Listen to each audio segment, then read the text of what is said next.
Friday and yesterday. Whoa, now you can really hear me. So there's a few things we should remember that I'll just bring up off the announcements. Our summer series, which will be tonight, the title will be Clothed with Compassion and Kindness, based on Colossians 3:12. And that will be Mike Underwood from Blue Ridge. He's been down here quite a few times before teaching GSOP classes. He's very good. No ladies Tuesday Bible study on the 2nd. We'll be watching fireworks from the back parking lot on the 4th, and I believe there's a sign-up sheet for that. Says it begins, fireworks show fun begins at 1 p.m. Fireworks show will be at dark, which would be about, I think, 8 p.m. or thereafter. So some things are planned. Bring your own chair. There's also a sign-up sheet posted on the bulletin board for visiting and assisting with Hiawassee congregation, and we'd appreciate your help in that, and they would too.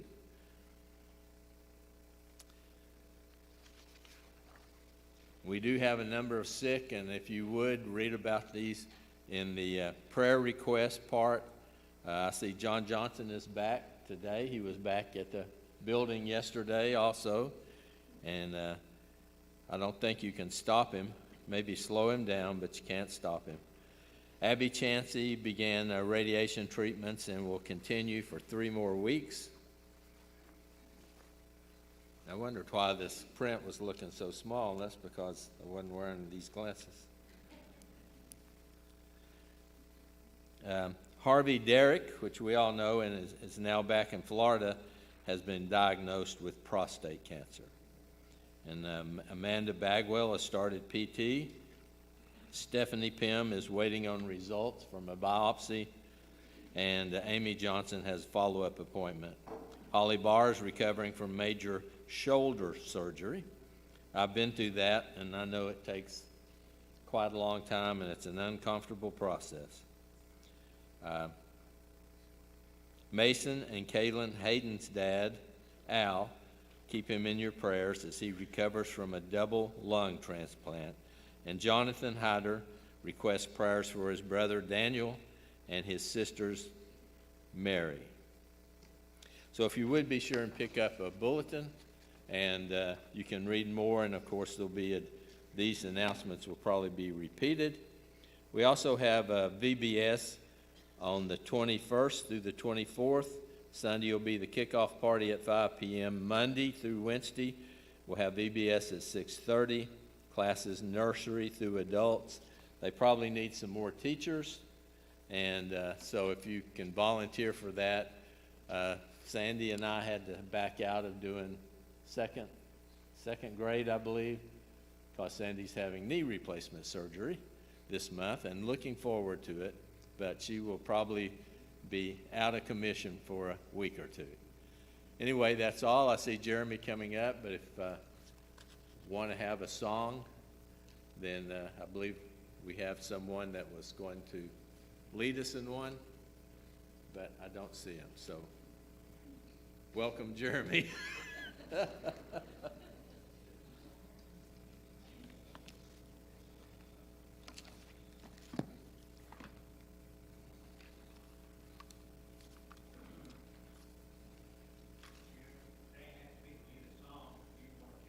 Yeah, come on.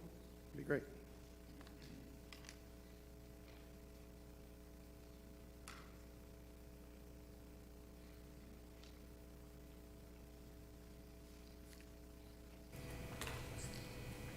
Good morning.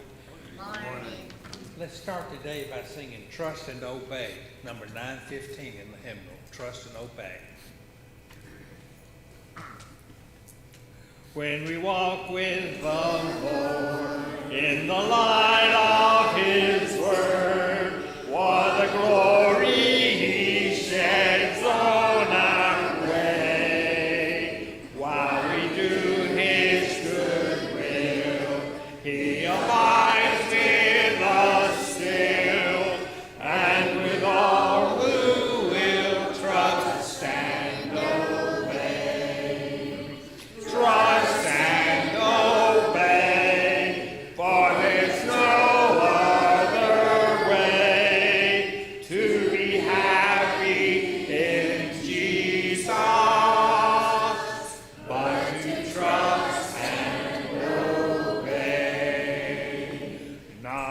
shadow can rise, not a cloud in the sky, but his smile quickly drives it away. Not a doubt nor a fear, not a sigh nor a tear can abide while we trust and obey. Trust and obey, for there's no other way to be happy in Jesus, but to trust and obey.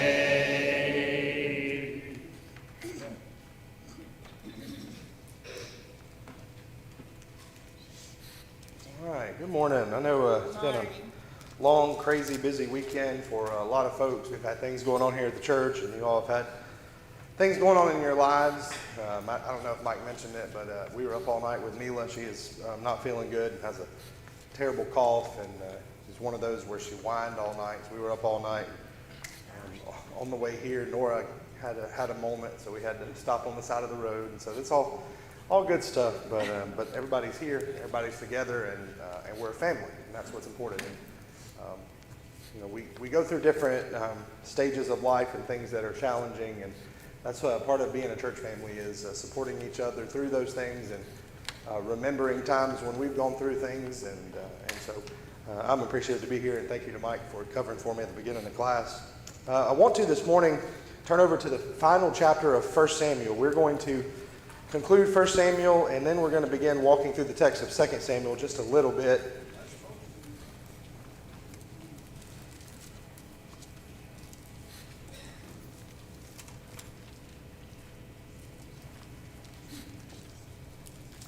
The books of Samuel are triumphant, right? It is, especially here at the end of 1 Samuel and the beginning of 2 Samuel, the coming to fruition of God's anointed king. It is David's rise to power, his ascension to the throne, and all of the things that we read about. And David, of course, is not just significant in the Old Testament as the greatest king of Israel. He is significant as the forerunner to Jesus and of the line of Jesus. He is the most prolific psalmist that gives us so much wisdom. David, it cannot be argued that David is one of the most important, most influential figures in the Bible. And so his story, his rise to power, his own shortcomings, his victories, and then, of course, when you get over to 1st and 2nd Chronicles, another retelling of his wonders, those are all very, very important things. But what we fail to realize sometimes is that for one person to come to prominence, another one has to fall. This will, for some of you, this won't mean anything, but this always makes me think about Tom Brady. I know you're thinking King David, Tom Brady, but if you remember all the way back, I think it was in the 2001 football season, the Patriots had a quarterback. His name was Drew Bledsoe. Anybody remember Drew Bledsoe? Drew Bledsoe was the #1 overall pick out of Washington State and was a very good quarterback. After his time with the Patriots, he went on to play, I think he played in Buffalo for a while. I think he played for the Cowboys, maybe started for them for a while. He was a fantastic quarterback. Tom Brady was a scrawny 6th-round draft pick. He was a perennial backup at the University of Michigan, only started his senior year. He was not even a very widely regarded college football player. But in that 2001 season, Drew Bledsoe had an injury early in the year, and so Tom Brady came off the bench and just had a phenomenal year. And so several weeks later, once Drew Bledsoe was back, he thought he was going to get his starting job back. Not so much. And for the next 20, I think Tom Brady played 23 seasons.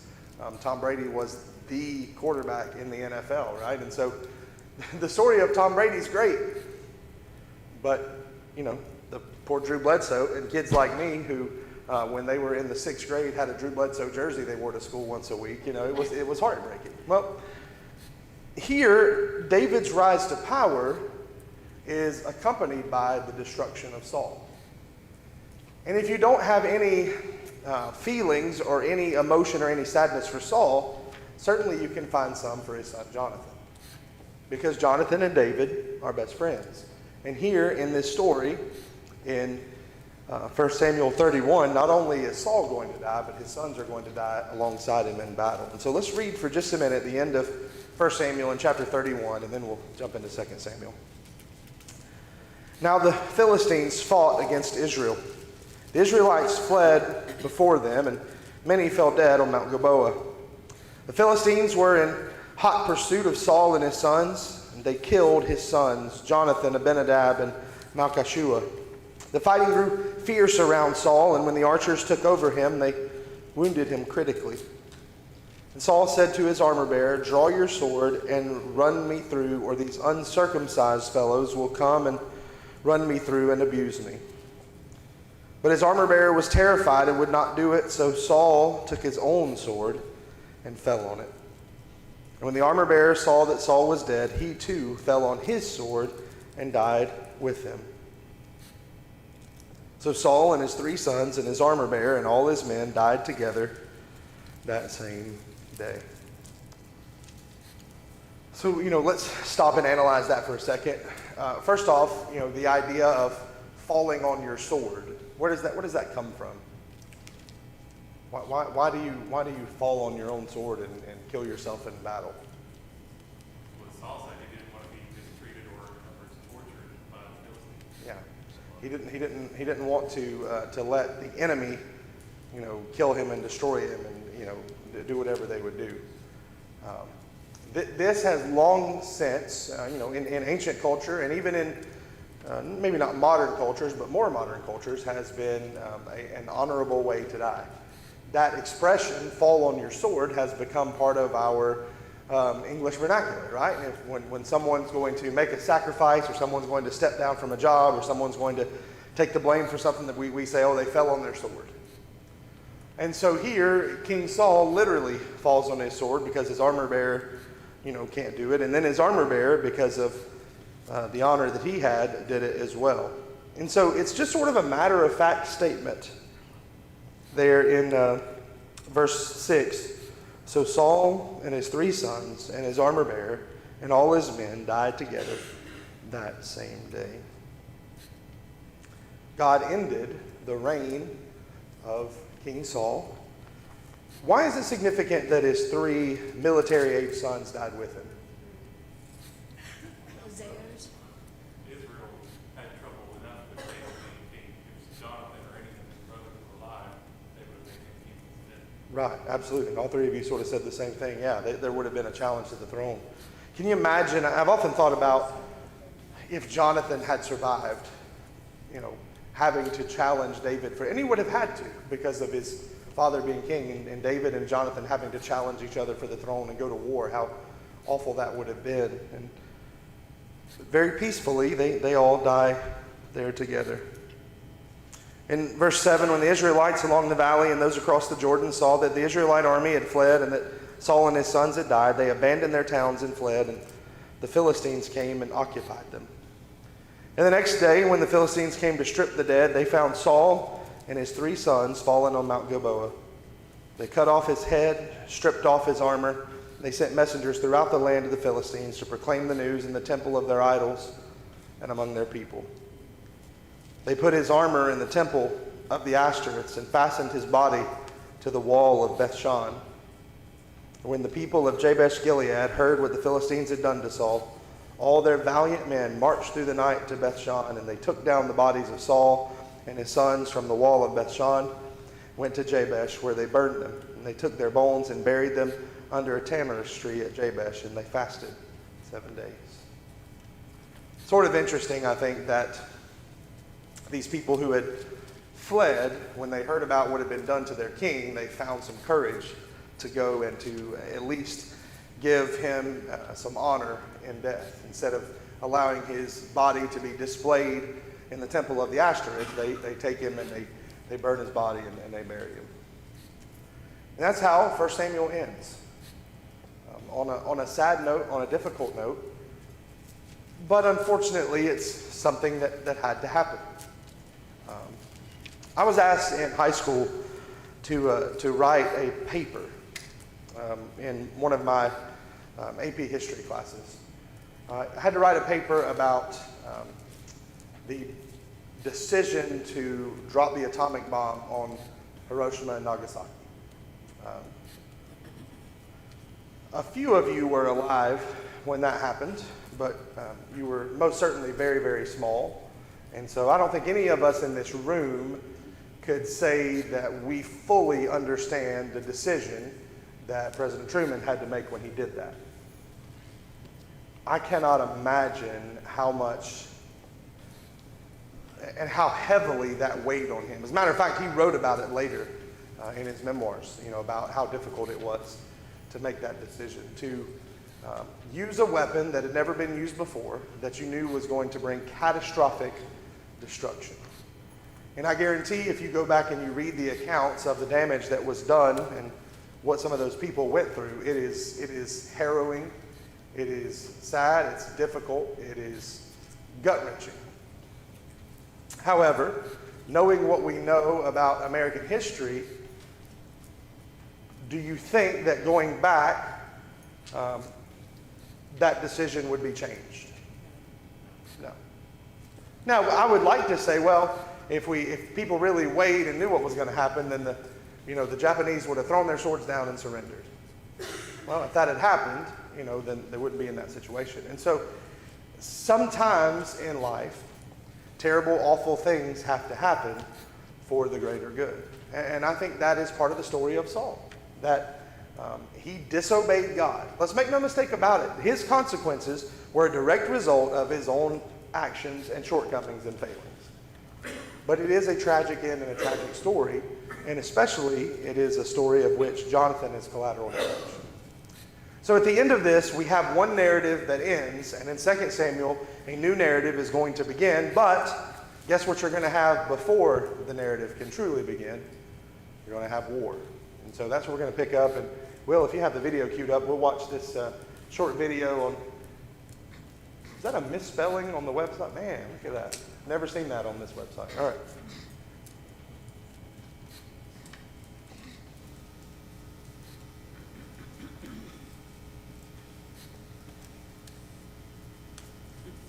The book of 2 Samuel. Check out the video on 1 Samuel where we were introduced to the book's three main characters, Samuel, Saul, and David, and then also to the book's literary design, which first introduced Samuel and then traced the rise and fall of King Saul in contrast to the rise of King David. 2 Samuel tells the story of David as Israel's king, and in two movements. There's a season of success and a blessing, followed by a huge moral failure and then its sad consequences. And then the book ends with this well-crafted conclusion that reflects back on the good and the bad in David's life, generating hope for a future king to come from his line. So 2 Samuel picks up after Saul's death, and David surprises everyone by composing this long poem where he laments the death of the very man who tried to murder him. And so once again, the author, he's presenting David's humility and compassion. He's a man who grieves the death even of his own enemies. After this, David experiences a season of success and God's blessing. All of the Israelite tribes, they come to David and then they ask him to unify all the tribes as their king. And so the first thing David does as king is to go to the city of Jerusalem. He conquers it, and he establishes it as Israel's capital city, which he renames as Zion. And from there, David goes on and he wins many battles and expands Israel's territory. Now, after making Jerusalem the political capital of Israel, he wants to make it their religious capital as well. And so he has the Ark of the Covenant moved into the city. And then in 2 Samuel 7, he tells God, now that Israel has a permanent home, he thinks that God's presence should also get a permanent house. So he asks if he can build a temple for the God of Israel. But God says to David, thank you for that thought, but actually I'm going to build you a house, a dynasty. Now, 2 Samuel 7, this is a key chapter for understanding the storyline of the whole Bible, because God here makes a promise to David that from his royal line will come a future king who's going to build God's temple here on earth and set up an eternal kingdom. And it's this messianic promise to David that gets picked up and developed more in the book of Psalms and also in the books of the prophets. And it's this king that gets connected to God's promise to Abraham. The future messianic kingdom will be how God brings his blessing to all of the nations. And it's right here, in the midst of all this divine blessing, that things go horribly wrong. David makes a fatal mistake. Not fatal for him, but for a man named Uriah, one of David's prize soldiers. So from his rooftop, David sees Uriah's wife, Bathsheba, bathing. David finds her, he sleeps with her, gets her pregnant, and then he tries to cover the whole thing up by having Uriah assassinated and then marrying her. It's just horrible. So when David's confronted by the prophet Nathan about all of this, he immediately owns up to what he's done. He's broken, he repents, he asks God to forgive him, and God does forgive him, but God doesn't erase the consequences of David's decisions. And so as a result of this horrible choice, David's family, his kingdom, it all falls apart. And it makes this section a tragic story, much like Saul's downfall. So David's sons end up repeating his own mistakes, but in even more tragic ways. So Amnon sexually abuses his sister, Tamar, and then their brother Absalom finds out about all of this and has Amnon assassinated. And then Absalom goes and he hatches the secret plan to oust his father David from power, and he launches this full-scale rebellion. And so for a second time, David is forced to flee from his own home and go hide in the wilderness, except this time he is not an innocent man. The rebellion ends when David's son is murdered, when it breaks David's heart. And so once again, he laments over the very man who tried to kill him. David's last days find him back on his throne, but as a broken man, he's wounded by the sad consequences of his sin. The book concludes with a well-crafted epilogue, with stories that are out of chronological order, but they have this really cool symmetrical literary design. So the outer pair of stories come from earlier in David's reign, and they compare the failures of Saul and then of David, and how each of them hurt other people through their bad decisions. The next inner pair of stories are about David and his band of mighty men who went about fighting the Philistines. And what's interesting is that both sections have a story of David's weakness in battle.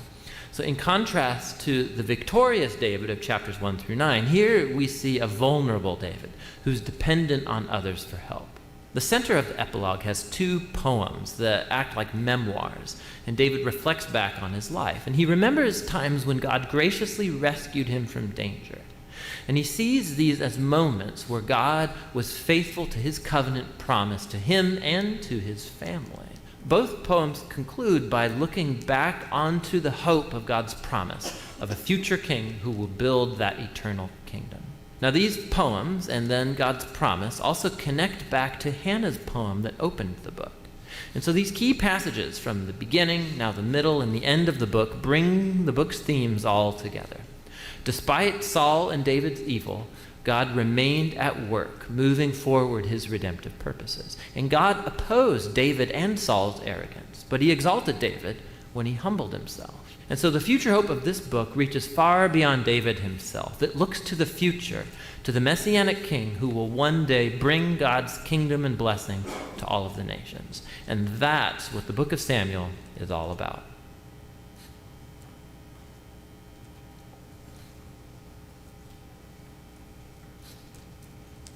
Okay, so there's a lot at work there.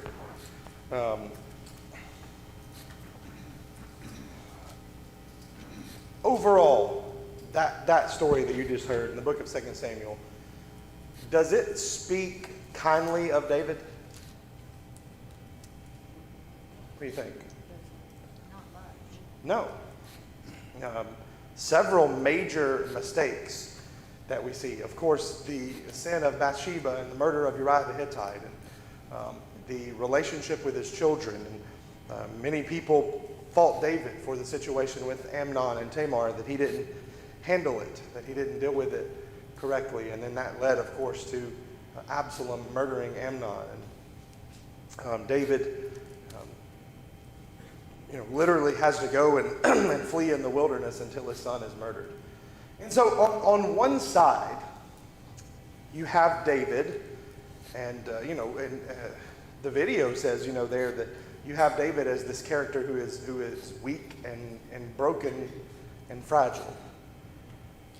But for those of us who are Bible students and have been in church a long time, is that how David is remembered? No. Why? Why not? Is what? He's remembered as a great king. He's remembered as a great king. What else?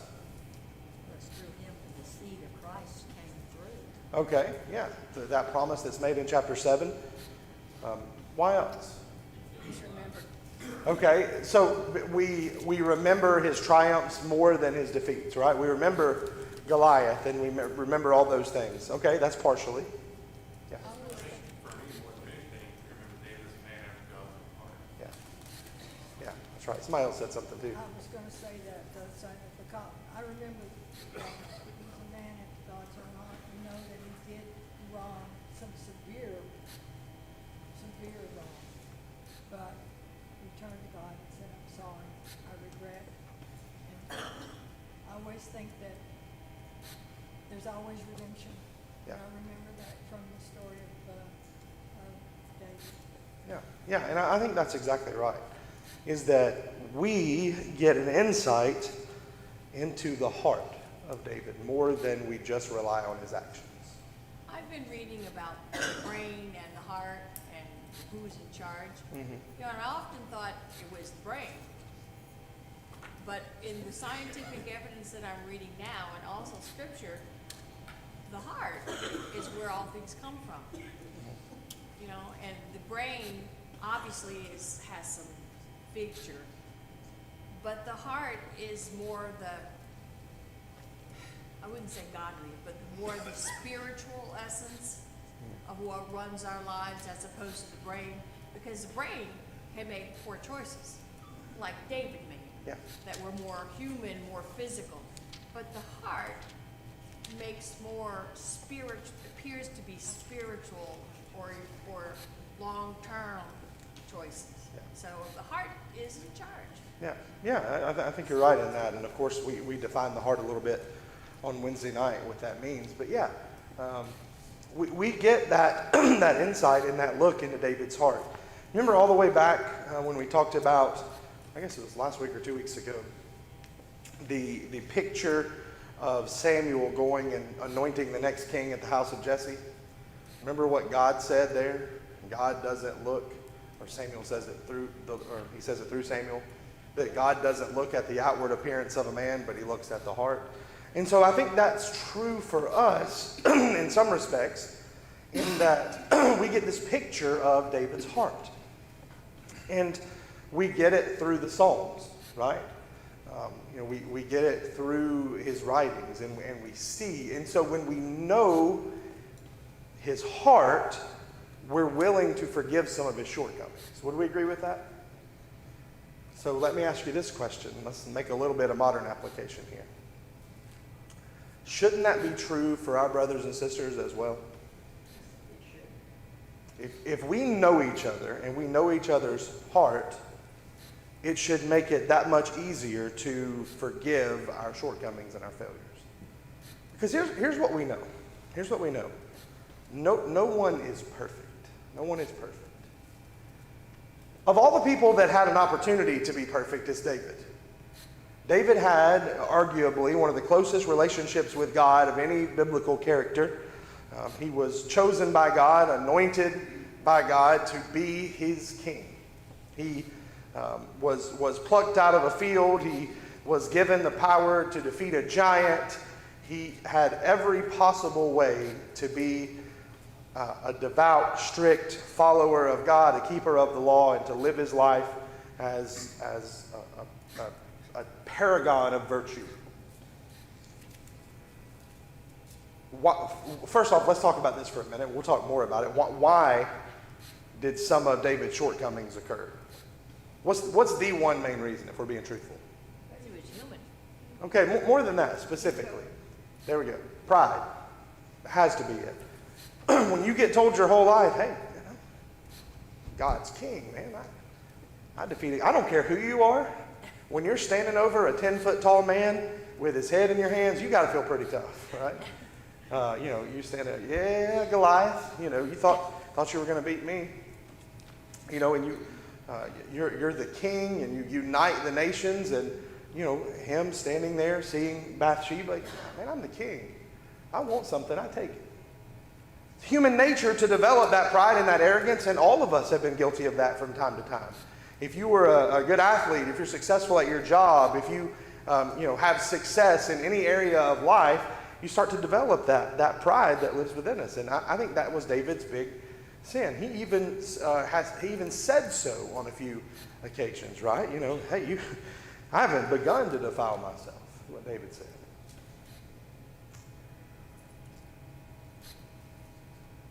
But alongside that arrogance and those shortcomings, we see the heart. And I think that here, in the beginning of the book of 2 Samuel, we get a good peek into the heart of David. So let's open up there. 2 Samuel chapter 1.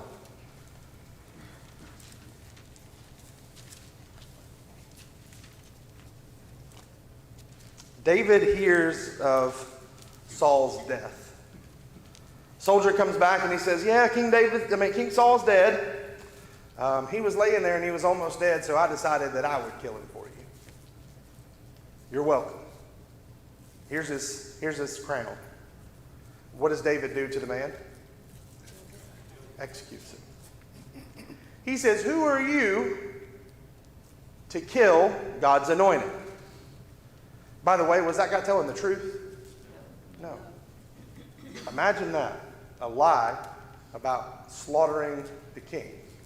And the incumbent king kills you. But I love this poem here at the end of chapter 1, starting in verse 17. And James, if you don't mind, will you read 17 through 27 for us?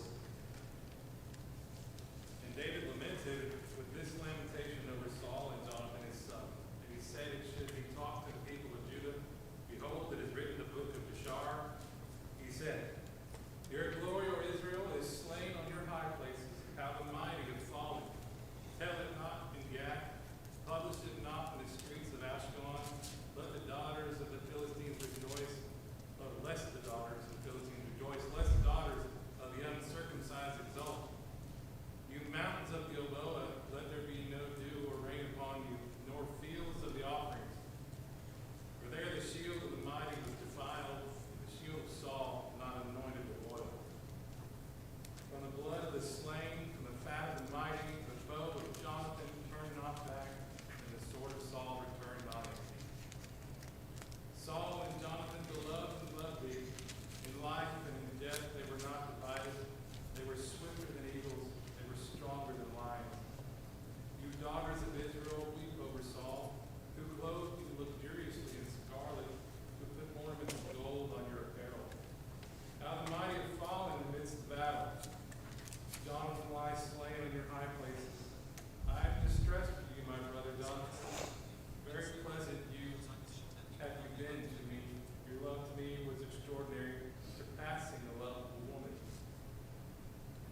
How the mighty have fallen, and the weapons of war perished. Okay. Let's make one note in here before we get into this. That verse 26, often taken out of context. Why?